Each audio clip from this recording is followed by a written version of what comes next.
সকল সীমা অতিক্রম করে এবার পীর মব এসে পড়ল আদালত চত্বরে। চাঁপাইনবাবগঞ্জে বিচারে বাধা, এজলাস ভাঙচুর এবং বিচারককে লাঞ্ছনা।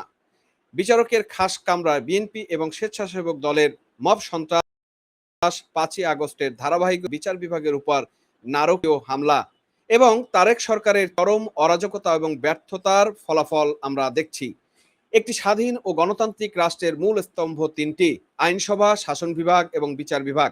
কিন্তু আজ বাংলাদেশের বিচার বিভাগের যে করুণ এবং নারকীয় দশা দেখছি, তা কোনো সভ্য দেশে কল্পনা করাও অপরাধ।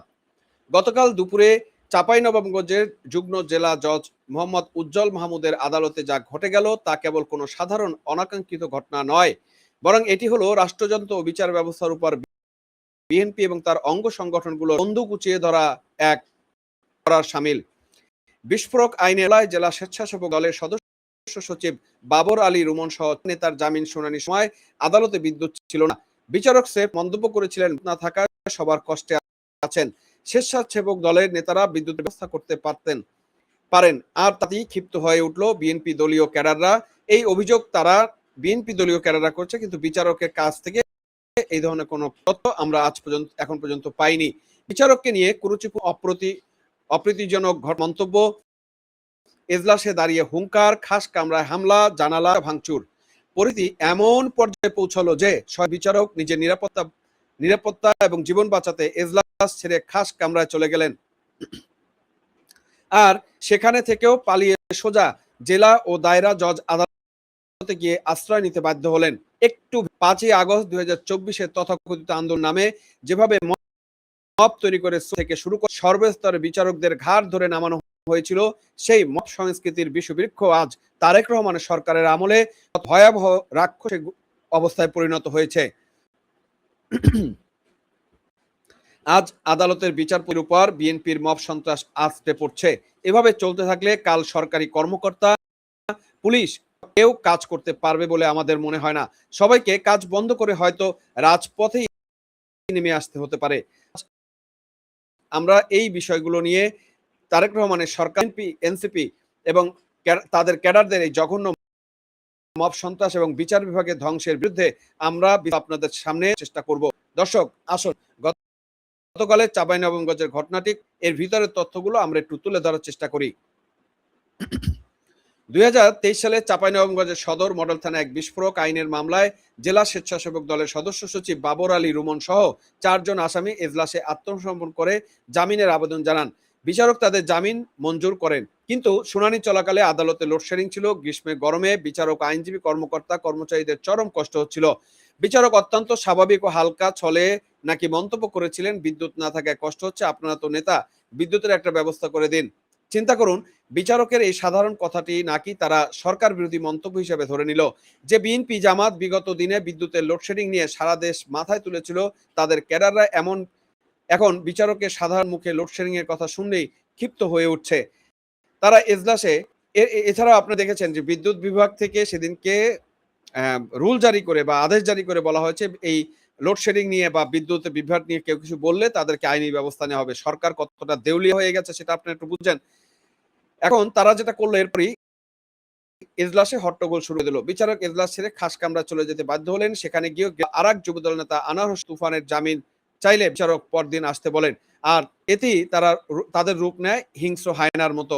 বিচারকের খাস কামরার দরজা, আদালতের জানলা ভেঙে তছনছ করা হলো। আদালতের ভেতরে মিছিল বিক্ষোভ করে বিচারককে 72 ঘন্টার মধ্যে প্রত্যাহারের আলটিমেটাম দিল এই ক্যাডাররা। ফৌজদারি অপরাধের আসামিরা আদালতে গিয়ে বিচারককে আলটিমেটাম দেয়, এর চেয়ে বড় নৈরাজ্য একটা দেশে আর কি হতে পারে? দর্শক, আজ চাঁপাইনবাবগঞ্জের এই ঘটনা দেখে অবাক হচ্ছেন? তাদের একটু পিছনের ইতিহাস মনে করিয়ে দিতে চাই। 5ই আগস্ট 2024-এর পর থেকে এদেশে কোন সংস্কৃতির জন্ম দেওয়া হয়েছে সেটা আপনারা জানেন।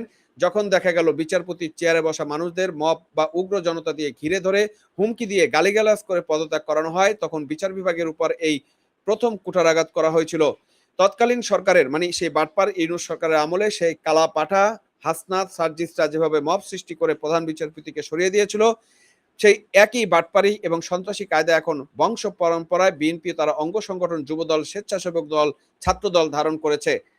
আজ তারা ভাবছে আমরা তো এখন তারেক রহমানের সরকারের লোক। আমাদের বিরুদ্ধে বিচারক রায় দিলে, আমাদের জামিন না দিলে, আমাদের পছন্দ মতো কথা না বললে বিচারকের কামরা কুপিয়ে গুড়িয়ে পুড়িয়ে দিব। একটি রাষ্ট্রে আদালত যখন সন্ত্রাসীদের তোপের মুখে পড়ে, যখন বিচারককে নিজের জীবন বাঁচাতে পালাতে হয়, তখন সেখানে সাধারণ মানুষের ন্যায় বিচার কিভাবে হয় সেটা আপনাদের কাছে আমরা প্রশ্ন রেখে যাচ্ছি। বিচার বিভাগের প্রতি জনগণের আস্থা এখন শূন্য না, মাইনাসের কোঠায় নেমে গিয়েছে। দর্শক, এই অনিয়ম এবং মব সন্ত্রাস কি স্রেফ চাঁপাইনবাবগঞ্জে সীমাবদ্ধ? একদম নয়। লন্ডন থেকে মুচলেকা দিয়ে দেশে ফিরে ক্ষমতায় মসনদে বসা তারেক রহমান আজ দেশে আইন শৃঙ্খলা পরিস্থিতি নিয়ন্ত্রণে পুরোপুরি ব্যর্থ। তার নিজের দলের পথধারী নেতারা আজ পুরো দেশকে চাঁদাবাজি, দখলদারিত্ব আর মব সন্ত্রাসের আখড়ায় পরিণত করেছে। হাট বাজার, বাস স্ট্যান্ড, সিএনজি স্ট্যান্ড, বড় বড় ব্যবসা প্রতিষ্ঠান থেকে শুরু করে এখন আদালতের এজলাস, সব জায়গাতেই বিএনপি ক্যাডারদের খাই খাই স্বভাব আর তেলবাজি চলছেই। এমপি রফিকুল ইসলাম জামাল নিজেই কয়েকদিন আগে পোস্ট দিয়ে স্বীকার করেছিলেন 6 মাসে এরা দলটাকে খেয়ে ফেলবে। আর আজ আমরা দেখছি কেবল দল নয়, এরা রাষ্ট্রযন্ত্র, আদালত এবং দেশের আইন ব্যবস্থাকেও গিলে খাইতে চাইছে। সরকারের প্রধান বা দলের নীতি নির্ধারকদের কাছ থেকে এসব সন্ত্রাসী ক্যাডারদের বিরুদ্ধে কোনো দৃশ্যমান অ্যাকশন আমরা দেখছি না।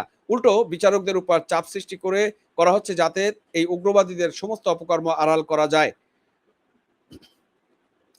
এই নৈরাজ্য যদি এখনই বন্ধ না হয় তবে এর পরিণতি কি হবে তা কি তারেক সরকারের মন্ত্রী এমপিরা হিসাব করেছেন? আমার মনে হয় তারা হিসাব এখনো করেনি। আজ বিচারক এজলাস ছেড়ে পালিয়েছেন, কাল সরকারি কর্মকর্তা, এনবিআর কর্মকর্তা, হাসপাতালের চিকিৎসক, আমলা, সচিবরা নিজেদের নিরাপত্তা না পেয়ে কাজ বন্ধ করে রাস্তায় নেমে আসতে বাধ্য হতে পারেন। সাধারণ মানুষের সহ্যের সীমা ইতিমধ্যেই পার হয়ে গিয়েছে।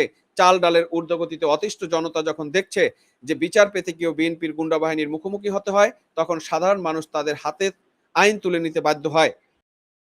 ইতিহাস শিক্ষা হলো, জনগণের পিঠে যখন দেয়া, তখন আর কোনো মব সন্ত্রাসী বা মুচলেকা দেওয়া সরকার কিন্তু টিকতে পারে না। বিএনপি, জামাত, এনসিপি জোটের এই অপশাসন, ক্যাডার ভিত্তিক সন্ত্রাসের বিরুদ্ধে খুব শীঘ্রই সারা দেশে এক প্রকাণ্ড গণপ্রতিরোধের দাবানলের মতো জ্বলে উঠবে বলে আমরা মনে করি। যে গণপ্রতিরোধ ঠেকানোর ক্ষমতা কারো থাকবে না। দর্শক, পরিশেষে বলতে চাই, আদালতে ভাঙচুর চালানো, বিচারককে লাঞ্ছিত করা এবং কোনো রাজনৈতিক প্রতিবাদের ভাষা হতে পারে না। এটি সরাসরি ফৌজদারি অপরাধ ও রাষ্ট্রদ্রোহিতা। চাঁপাইনবাবগঞ্জের এই ঘটনায় বিচার বিভাগের স্বাধীনতার চূড়ান্ত আঘাত করা হয়েছে বলে আমরা মনে করি। যদি এই সন্ত্রাসী ক্যাডারদের অবিলম্বে গ্রেপ্তার করে আইনের আওতায় না আনা হয়, তবে প্রমাণ হয়ে যাবে যে এদেশে আইনের শাসন বলতে আর কিছুই অবশিষ্ট নেই। দেশের সচেতন নাগরিক, আইনজীবী এবং সরকারি কর্মকর্তাদের প্রতি আহ্বান, ক্যাডারদের এই মব সন্ত্রাসের বিরুদ্ধে ঐক্যবদ্ধ হন। বিচার বিভাগের মর্যাদা এবং রাষ্ট্রীয় শৃঙ্খলা রক্ষায় সোচ্চার হন। দর্শক, এই যে সার্বিক অবস্থা এবং মব সন্ত্রাসের যে চূড়ান্ত সীমা লঙ্ঘন, তা থেকে আপনারা কি মনে করছেন? চাঁপাইনবাবগঞ্জের বিচারে বাধা দেওয়া বিচারকদের খাস কামরা ভাঙচুর করা কি 5ই আগস্টের পর থেকে শুরু হওয়া অরাজকতাই ধারাবাহিকতার রূপ নয়? তারেক রহমান সরকারও কি সেই ইউনূস সরকারের সেই মব রাজনীতি, শাসন, সেটাই কি কন্টিনিউ করছে না? সেটাই কি চলমান রেখেছে না? নাকি তারা কোনো ধরনের পরিবর্তন এনেছে? তারেক সরকারের এই চরম ব্যর্থতার বিরুদ্ধে সময় আসেনি? কমেন্ট বক্সে আপনাদের মতামত আমাদের জানাবেন। ভিডিওটি শেয়ার করে সত্যটি সবার কাছে ছড়িয়ে দিন। সজাগ থাকুন, মব সন্ত্রাস, বিচার বিভাগ ধ্বংসের ষড়যন্ত্রের বিরুদ্ধে সোচ্চার থাকুন। বিদায় নিচ্ছি, তবে বিদায়ের আগে বরাবরের মতো যে বার্তা আমি দিয়ে থাকি সে বার্তা, কারণ আজকে এই মব সন্ত্রাসের পরে আপনাদের কাছে হয়তো আরো স্পষ্ট হবে যে আমরা কতটা অনিরাপদ। আপনার ঘরে যদি শিশু থাকে, বিশেষ করে মেয়ে শিশু, এবং আপনার ঘরে যদি টিনেজার ছেলে মেয়ে থাকে এবং মুরব্বীরা থাকেন, তাদেরকে বিএনপি, জামাত, এই যে জঙ্গি এবং তাদের সন্ত্রাসী কর্মকাণ্ড, এর থেকে নিরাপদে রাখুন এবং সাবধানে রাখুন। ধন্যবাদ সবাইকে সাথে থাকার জন্য। দেখা হবে পরবর্তী ভিডিওতে।